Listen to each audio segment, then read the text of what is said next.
So the first part of the key is to design the promise. Then, what is the price to pay? I'm telling you, the price will be easy. Anybody in my audience can pay it, no matter where you are, where you come from. Color doesn't matter, religion doesn't matter, where you grew up doesn't matter, circumstances don't matter. I'm telling you, if you'll make the promise of the future clear for yourself, the things you want, the places you want to go, the things you want to have, the person you want to become, the skills you want, the homes you want, the future you want, the friends you want, all of the values of life that you could possibly want. If you'll make that clear, make those lists, and be serious about it, I promise you it's an easy price to pay. Anybody can pay it. And the best advice I can give you is, if I can do it, you can do it. Farm boy from Idaho, raised in obscurity, I changed my life, turned it upside down, turned it all around, found economics, found future, found promise, and if I can do it, you can do it. So, start setting your goals and see if you can't get a better excitement going for the things you want to accomplish for the future. One of the major reasons for setting goals is for what they make of you in achieving them. My teacher advised me when I first got started at age 25, he said, "Jim, why don't you set a goal to become a millionaire?" He said, "It's got a nice ring to it. You know, enough zeros to impress your accountant." And he said, "I'm here to help you. You're only 25 years old. You've been to 1 year of college. You've got a beautiful family, every reason to do it. Why don't you set a goal to become a millionaire?" And he said, "Here's why." And I thought, he doesn't need to teach me why. Wouldn't it be nice to have $1 million? He said, "No, then you'll miss it." He said, "Here's why. For what it will make of you to achieve it." I'm telling you, that statement changed my life. Set the kind of goals that will make something of you to achieve it. He said, "Now, once you become a millionaire, what's important is not the money." I thought, that's kind of strange teaching. He said, "Honest, it isn't important." He said, "You could just give the money away." Now, I did better than that. I lost it all. By the time I was 31, I was a millionaire. By the time I was 33, I was broke. And I'll tell you a little bit about that story later. But when I lost all my money, guess what? I found out Mr. Schoaf was right. What was valuable was not the money. What was valuable was what I became to earn the money. The skills I had, the knowledge I had about the marketplace, the values that I had going for me. They were more valuable than the money. And here's an important statement to remember. It's not what you get that makes you valuable. It's what you become.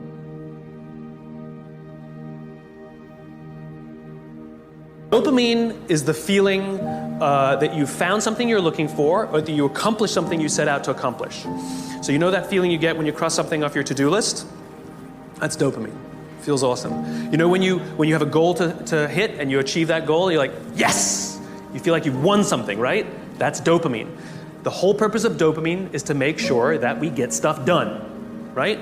The historical reason for dopamine, we would never eat if we only waited until we got hungry, because there's no guarantee that we would find food. So dopamine exists to help us go looking for food. We get dopamine when we eat, which is one of the reasons we like eating. And so when you see something that reminds you of something that feels good, we want to do the behavior that helps us get that feeling, right? So let's say you're out there going for a walk and you see an apple tree in the distance. You get a small hit of dopamine. And then what it does is it focuses us on our goals. And now we start walking towards the apple tree. And as the apple tree starts to get a little bigger, we feel like we're making progress. You get another little shot of dopamine and another little shot of dopamine until you get to the tree and you're like, yes! Okay? This is why we're told you must write down your goals. Your goals must be tangible. There's a biological reason for that. We're very, very visually oriented animals. You have to be able to see the goal for it to biologically stay focused, right? If you don't write down your goals, if you can't see your goals, it's very hard to get motivated, to get inspired. For example, think about corporate visions, right? A corporate vision has to be something we can see, right? That's why it's called a vision. You can see it. Right? To be the biggest, most respected, to be the fastest growing are not visions. They're nothing. Right? What does that even look like? Respected by whom? Your mother? Yourself? Your friends? Your shareholders? Who knows? What's the metric? Dunno. It's amorphous. Doesn't motivate us. Just like I can't tell you, you will get a bonus if you achieve more. You're going to ask me, how much more? I'm going to say, more. Doesn't work. You need a tangible goal. You need a tangible goal, right? Here's a great vision. Martin Luther King, I have a dream that one day little black children and little white children will play on the playground together and hold hands together. We can imagine that. We can set our sights on that. And every time we achieve a goal and achieve a metric and achieve a milestone that makes us feel like we're making progress to the vision we can see, we keep going and going and going until we achieve something remarkable. You have to be able to see it. Dopamine. Like I said, dopamine is the feeling you get. Tell your kid, here's an impossible thing, why don't you go out and fail? You say, here's something worth going after, here's a step you could take that would push you beyond where you are, but that you also have a reasonably high probability of succeeding at. Right? They call that within a time frame. Within some time frame. That's the other thing. You have to parameterize it with regards to time frame. That's right.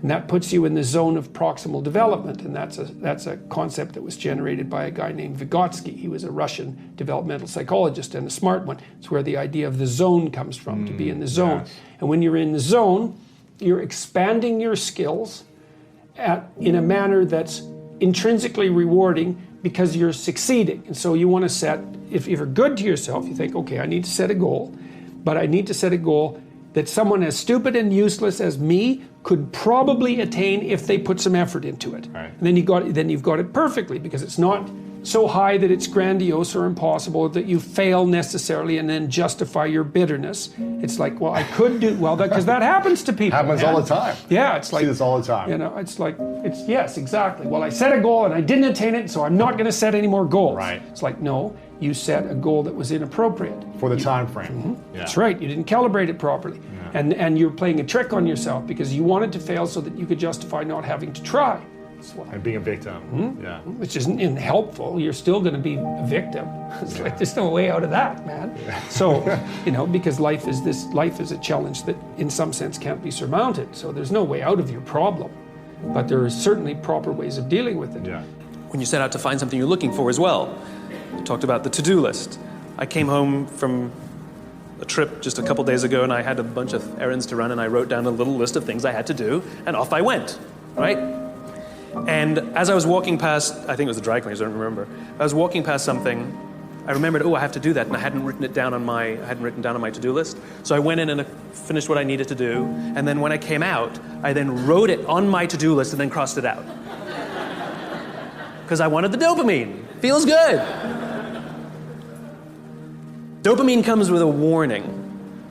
Dopamine is highly, highly, highly addictive. Here are some other things that release dopamine. Alcohol, nicotine, gambling, your cell phone. Oh, you think I'm joking? Okay, we've all been told that, if you wake up in the morning and you crave a drink, you might be an alcoholic. Well, if you wake up in the morning, the first thing you do is check your phone before you even get out of bed, you might be an addict. If you walk from room to room in your own apartment holding your telephone,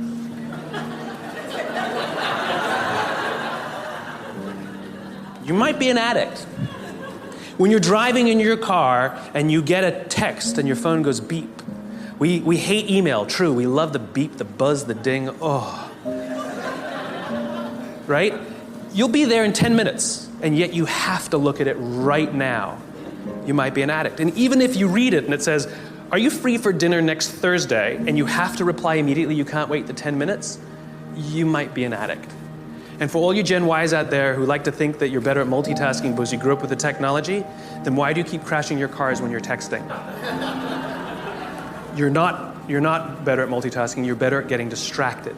In fact, if you look at the statistics, ADD and ADHD have, diagnoses of ADD and ADHD have risen 66% in the past 10 years.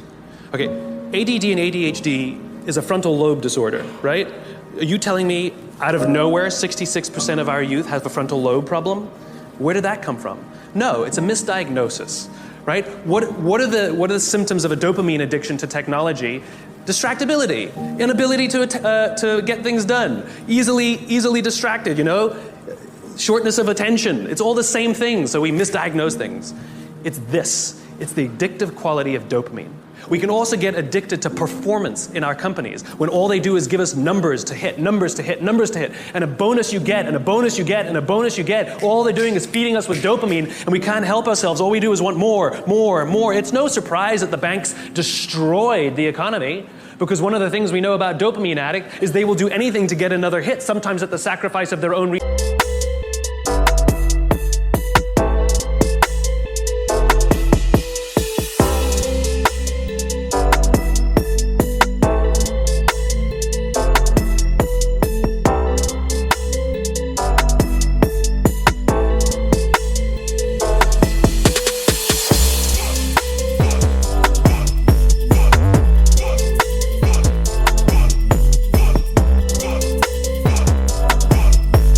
in their relationships. Ask any alcoholic, gambling addict, or drug addict. Ask them how their relationships are doing and if they've squandered any of their resources.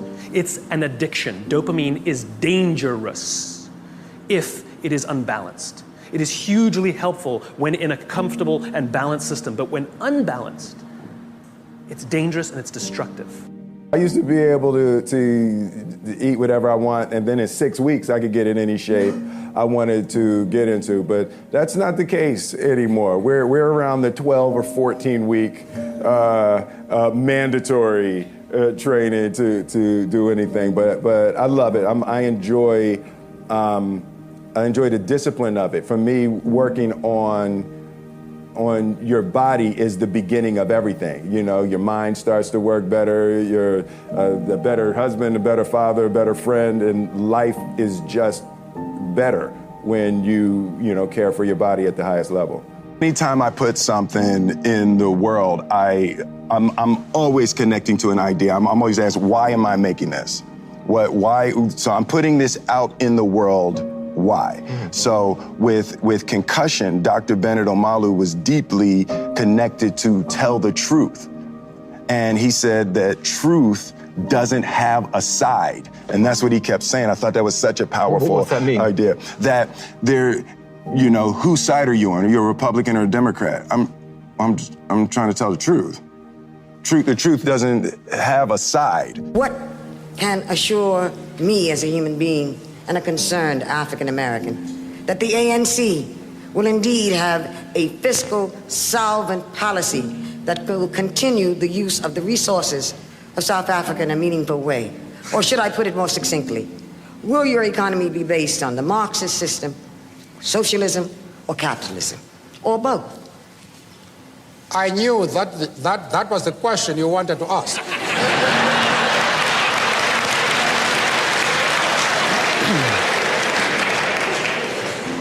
I am happy that you have had the courage to put it directly.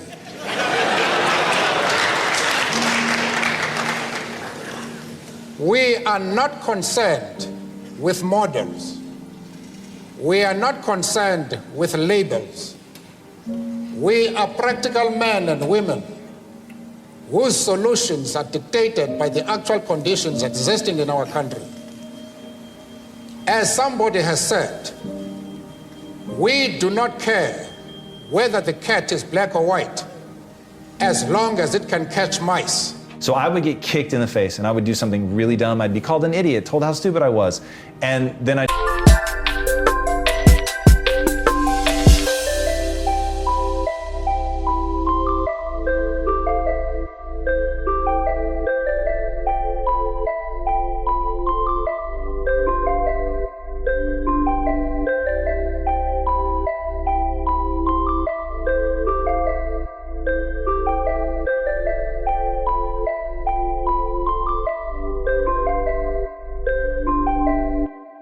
be like, all right, I need to recenter.